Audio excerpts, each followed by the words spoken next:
Setting up the X-ray scope meter is easy. To measure kV non-invasively, you begin with the 35080M divider by checking the battery status. With the function switch in the Cal-Bat check position, depressing the power button by hand or by attaching the cable, the green LED indicates a go, or battery above 7.0 volts condition, or red, batteries below 6.5 volts and needs to be replaced. To measure the most common radiographic kV range, install the wide-range filter pack that measures values from 50 to 150 kV. Optionally, any of the 5 other filter packs can be easily attached depending on the specific X-ray application being measured. The kV divider uses 2 solid-state detectors to measure the ratio of beam attenuation between the 2 specific filter pack thicknesses and thus derive the kV value used during the exposure.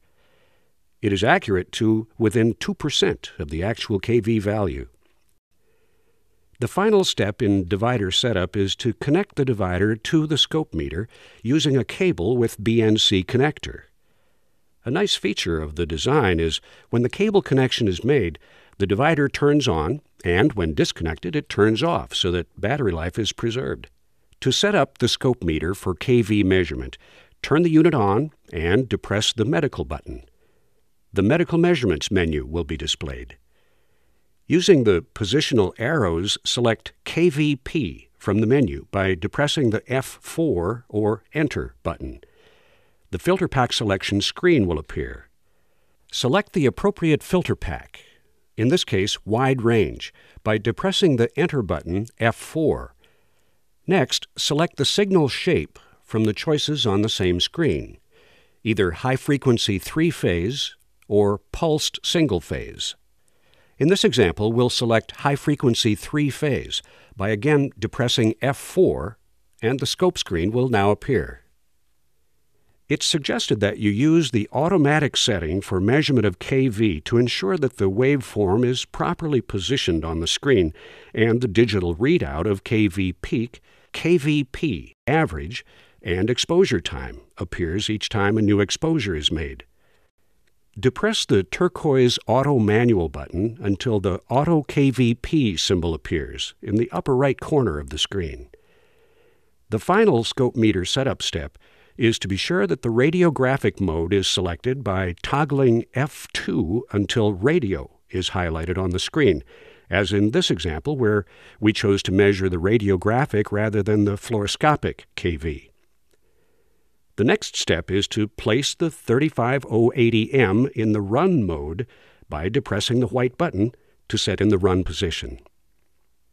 Next, place the 35080M in position so that the X-ray beam radiates the filter pack sensor area. Geometry is important.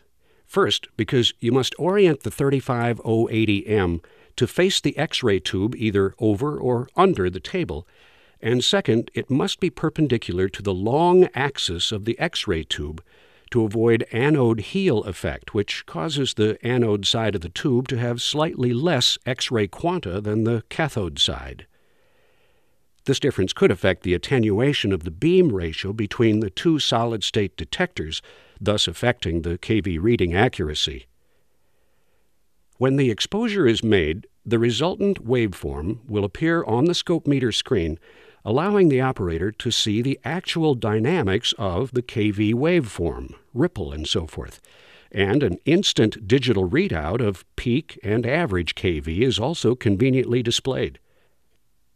A digital readout of exposure time in milliseconds is measured between the points corresponding to 75% of kVp average on the first rising edge and last falling edge of the kV waveform. Repeat exposures can be made in rapid succession as needed in a calibration routine. No math, no delay.